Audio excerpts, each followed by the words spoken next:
Dear students, I welcome you in my channel Doubtless Teaching Ideas. I wish that you will sure like, share and subscribe the channel. Good luck. आज मैं आप लोगों के सामने present continuous tense लेके आया हूँ। Present continuous tense का मतलब होता है वर्तमान में जब कोई कार्य हो रहा हो तो उसका अध्ययन प्रेजेंट कंटिन्यूअस टेंस के अंतर्गत किया जाता है। प्रेजेंट कंटिन्यूअस टेंस, कंटिन्यूअस शब्द का अर्थ होता है लगातार, जारी रखना। तो कल मैं आपको बताया था मैंने पिछले वीडियो में प्रेजेंट इंडेफिनिट टेंस।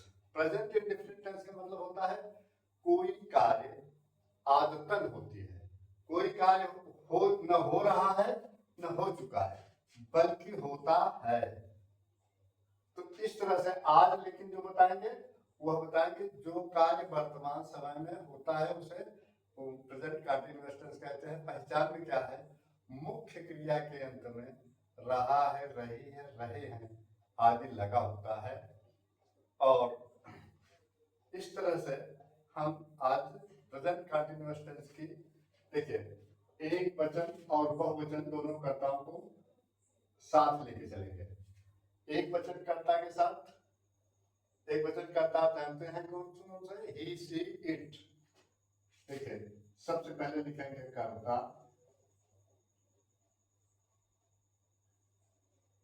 फिर इज, आर, आई एम में से एक, फिर यप यप वी, फिर ING, फिर कर्म, फिर अन्य। अब आपको बहुत भटकने की जरूरत नहीं है। जितने भी टेंस के नियम बनाए जाएंगे अनुवाद करने के नियम, वो इसी आधार पर होंगे।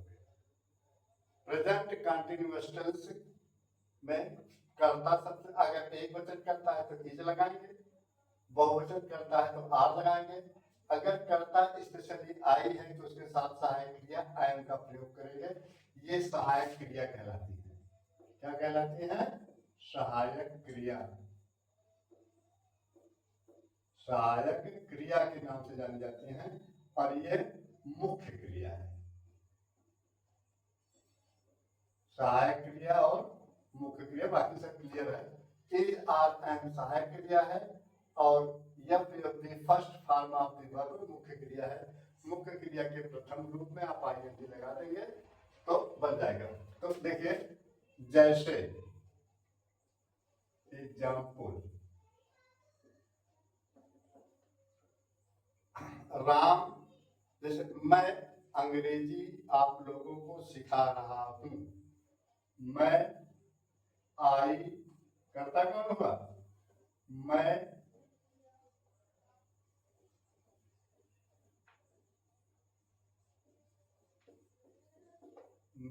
आप लोगों को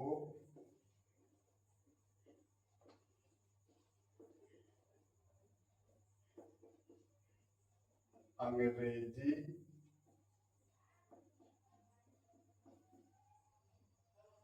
पढ़ा रहा हूं। अब आप देखिए अनुवाद कैसे किया जाता है, हाउ टू ट्रांसलेट, कैसे अनुवाद किया जाता है।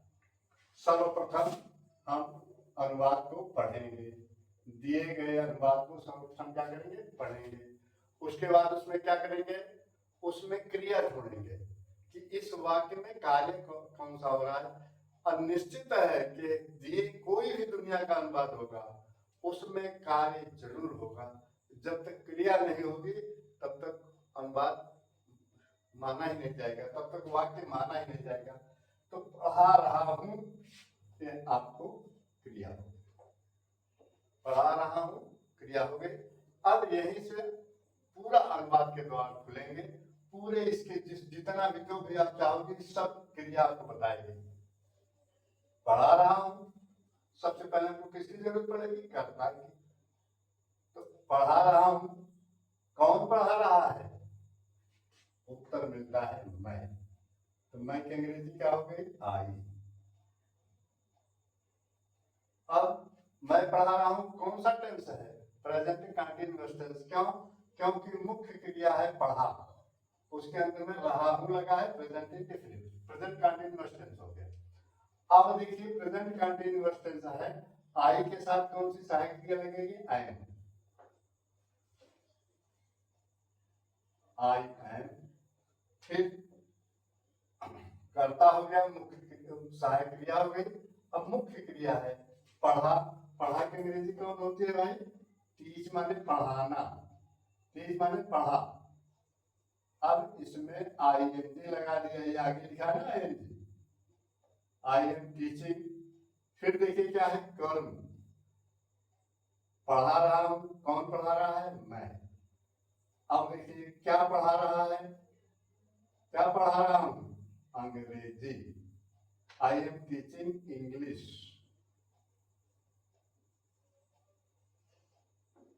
किसको पढ़ा रहा हूं? आप लोगों को, टू यू। नियम है जब निर्जीव कर्म के बाद जब सजीव कर्म लिखा जाता है तो दोनों के बीच में प्रीपोजिशन टू अथवा फार का प्रयोग होता है। अगर यही सजीव कर्म पहले लिख दिया जाता और ये निर्जीव कर्म बाद में लिखा जाता तो प्रीपोजिशन का प्रयोग नहीं होगा। जैसे अगर ये लिख दिया जाए आई एम टीचिंग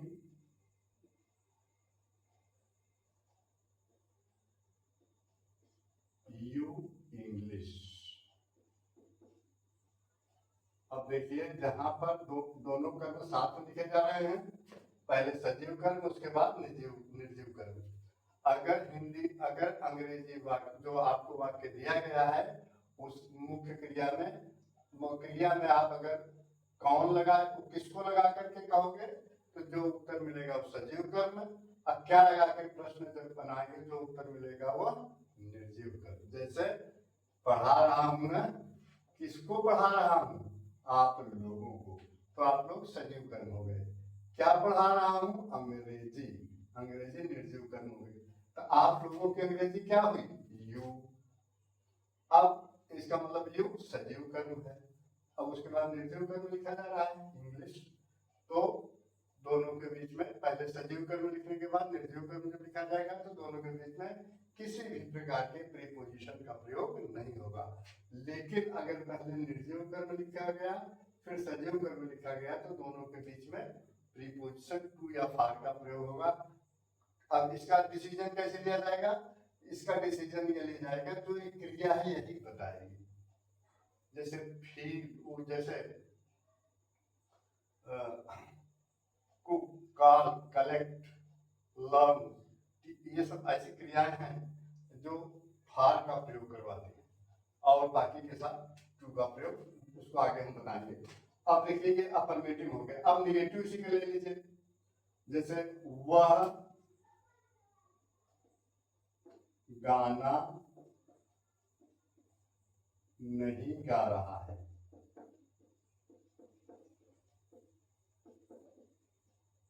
निगेटिव।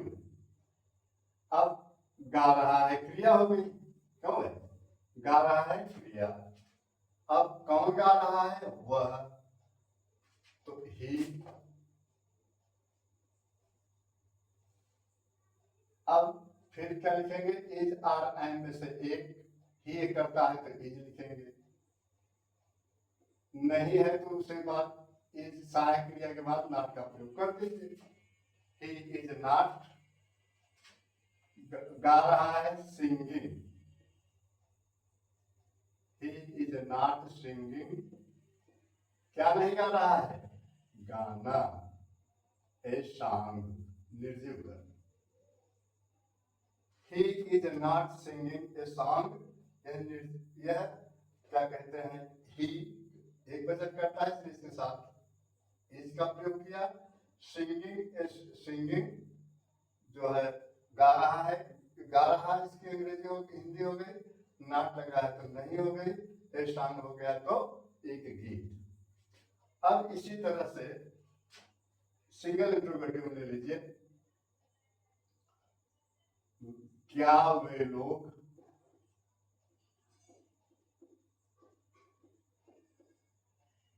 खाना खा रहे हैं। देखिए जो सिंगल इंट्रोगेटिव सेंटेंस होता है, यह जो कार्य हो रहा है उसका स्पष्टीकरण मांगता है कि ये कार्य हो रहा है कि नहीं हो रहा है। तो अब देखिए इसमें क्या है, खा रहे हैं, ठीक। कौन खा रहे हैं, वे लोग। वे लोग क्या अंग्रेजी थे, अब रुकना होगा। क्यों, क्योंकि यहाँ पर क्या है तो सहायक क्रिया पहले लगता है, तो वे लोग हैं तो वे लोग की अंग्रेजी होगी, तो सहायक क्रिया वे लोग के साथ होगा हैं, आर, तो आर पहले लिखना होगा, फिर उसके बाद कर्ता लिखना होगा दे, फिर एफ में ING, are they eating food, क्या वे लोग खाना खा रहे हैं। अब ये सिंगल इंट्रोगेटिव सेंटेंस है, इसका नियम सीधा सीधा है।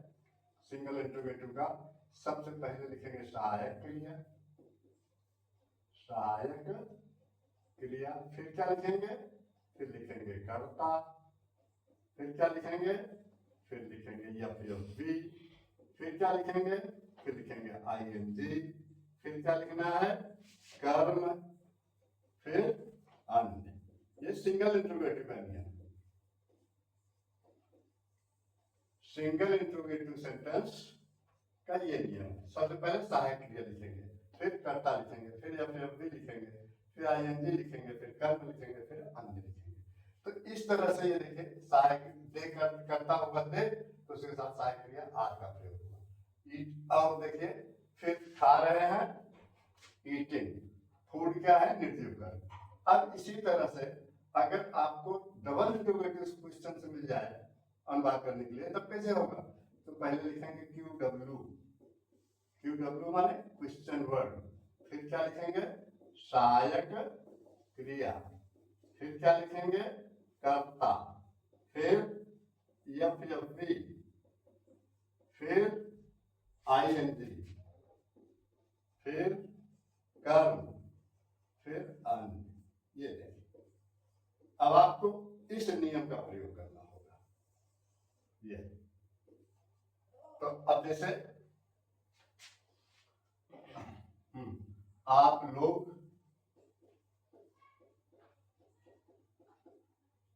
क्या पढ़ रहे हो, क्या पढ़ रहे हो। अब देखिए, चूंकि इस वाक्य की शुरुआत हिंदी में क्या से नहीं हुई है, शुरुआत हुई है कर्ता से, और जो प्रश्नवाचक शब्द है वो देखिए यहाँ आया है बीच में, क्या शब्द, और यही शब्द अगर क्या पहले होता तब यह सिंगल इंट्रोगेटिव होता, लेकिन क्या तो बीच में है तो यह डबल इंट्रोगेटिव हो जाएगा। इसकी अंग्रेजी लिखना होगा व्हाट, क्यू डब्ल्यू माने क्वेश्चन वर्ड, क्यू डब्ल्यू माने क्वेश्चन वर्ड, तो क्वेश्चन वर्ड कौन है आपका, क्या, तो लिखेंगे व्हाट। अब आप लोग अंग्रेजी यू, तो यू के साथ सहायक क्रिया आर, सहायक क्रिया कौन लिखा, आर, व्हाट आर, फिर कर्ता, कर्ता कौन है, यू, व्हाट आर यू, फिर पढ़ रहे हो, रीड माने पढ़, आईएनजी लगा दिया, रीडिंग, पढ़ रहे, व्हाट आर यू रीडिंग, आप क्या पढ़ रहे हैं। इस तरह से प्रेजेंट कंटीन्यूअस टेंस पूरा टेंस आपको बता दिया गया। अब आपको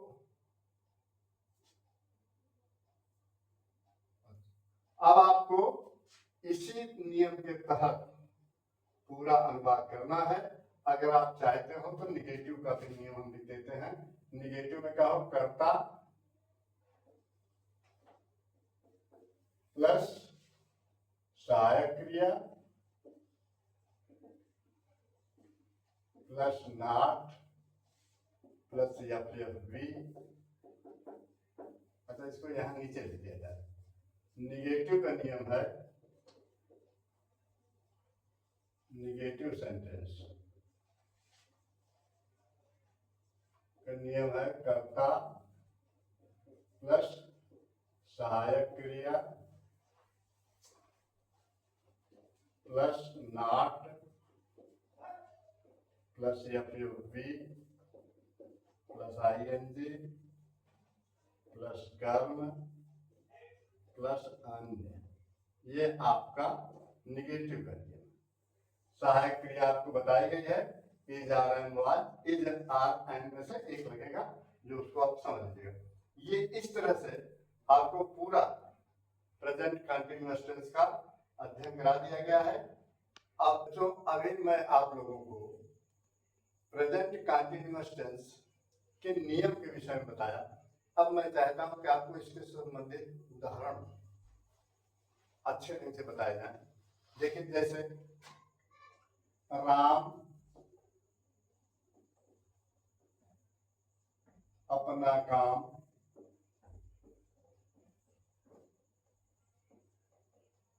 पूरा कर रहा है।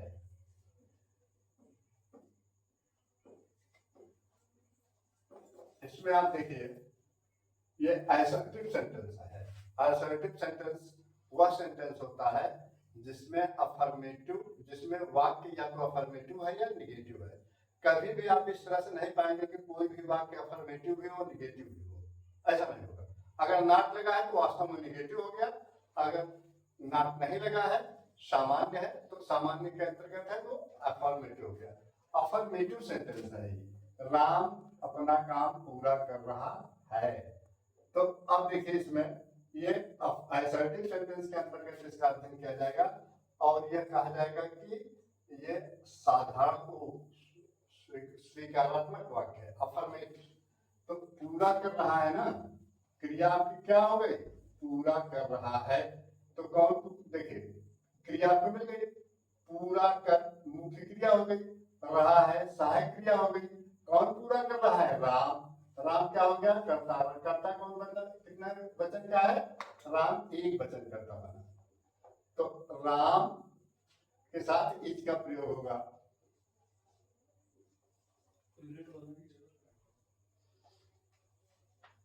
राम इज कंप्लीटिंग, कंप्लीट माने पूरा करना।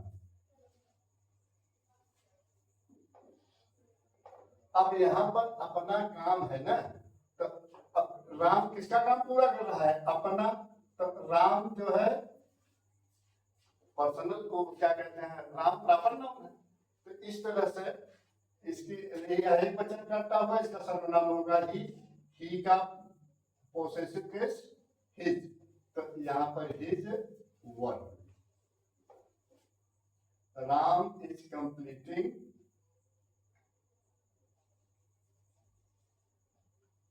his work. Ram is completing his work, Ram अपना काम पूरा कर रहा है। अब देखिए, वे लोग घर नहीं, वे लोग घर जा रहे हैं, वे लोग घर नहीं जा रहे हैं।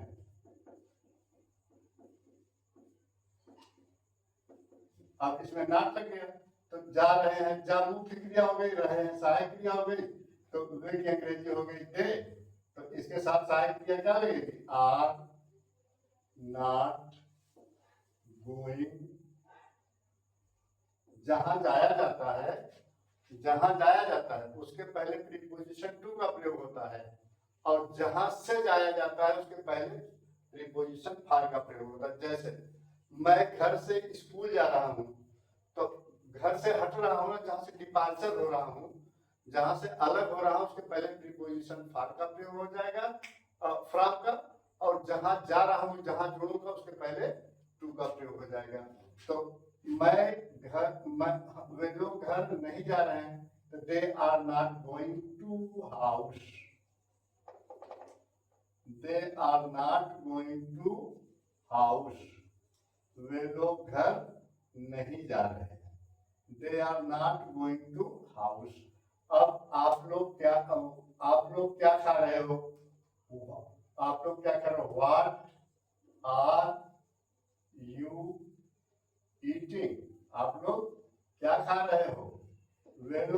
कहाँ रह रहे हैं? Where are they living? वे लोग कहाँ रह रहे हैं? आप लोग किसको ढूंढ रहे हो? For whom are you searching? आप किसको ढूंढ रहे हो? मैं सड़क पर एक आदमी देख रहा हूं। अनुवाद विशेष है, इसको देख लीजिएगा। मैं सड़क पर एक आदमी देख रहा हूं। अब इसका अनुवाद क्या होगा? तो ये अनुवाद देखिए, मैं सड़क पर एक आदमी देख रहा हूं। आदमी मैं भूल गया लिखने के लिए, तो ये आदमी यहां लिख देता हूं। मैं सड़क पर एक आदमी देख रहा हूं। तो देख रहा हूं, कौन टेंस हो गया? Present continuous tense. It is wrong. कुछ ऐसी क्रियाएं हैं जिनका ज्ञान हम लोग ज्ञानेंद्रियों के द्वारा होता है। उन क्रियाओं के विषय में उनको कंटीन्यूअस टेंस में उनका अनुवाद नहीं होगा। उनका जब भी अनुवाद होगा तो प्रेजेंट इंडेफिनिट टेंस में होगा। तो मैं सड़क पर एक आदमी देख रहा हूं, तो आई सी अ मैन ऑन रोड। मैं गर्मी का अनुभव कर रहा हूं, या वे लोग, या हम लोग कह लीजिए, अभी हमकी चर्चा नहीं हुई है। हम लोग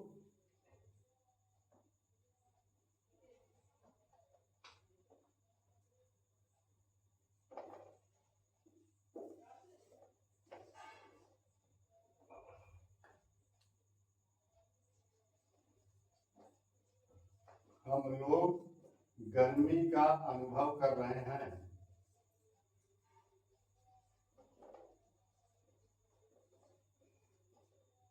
कर रहे हैं। अगर आप यह लिख देंगे कि आई एम फीलिंग हॉट, तो गलत हो जाएगा। क्यों? क्योंकि इसकी जानकारी हमको ज्ञानेंद्रियों से हो रही है, इसलिए हम लिखेंगे we feel hot. We feel hot. हम लोग गर्मी का अनुभव करते हैं, कर नहीं रहे, करते हैं। तो इस तरह से कई क्रियाएं हैं। तो आप लोग यह देखिए कि अनुवाद करना है तो इस तरह से होगा। इसी तरह से पास्ट कंटीन्यूअस टेंस का जब हम अनुवाद करेंगे तो यहाँ पर मिलेगा था, थी, थे। तो क्या होगा? था, थी, थे जब अगर है तो वहां पर वाज, जहां पर इज आर एंड का प्रयोग किए हैं, वही वाज या वेयर का प्रयोग करेंगे। शेष पूरा नियम यही होगा। इसीलिए मैं कहता हूं कि मैं आप लोगों को अनुवाद इस तरह से बताऊंगा, टेंस इस तरह से बताऊंगा कि आप भूलोगे नहीं। बिल्कुल हमेशा केवल एक नियम याद रखिएगा, कर्ता क्रिया कर्म, अन्य चीज हम वाक्य से कैसे निकाल लेंगे, बस उसी पर आधारित आपको पूरा अनुवाद होगा। ये हमारी ट्रिक है। इस ट्रिक से अगर आप लोग करेंगे तो आप लोग सफल हो जाएंगे और आपको समझ में आने लगेगा। धन्यवाद।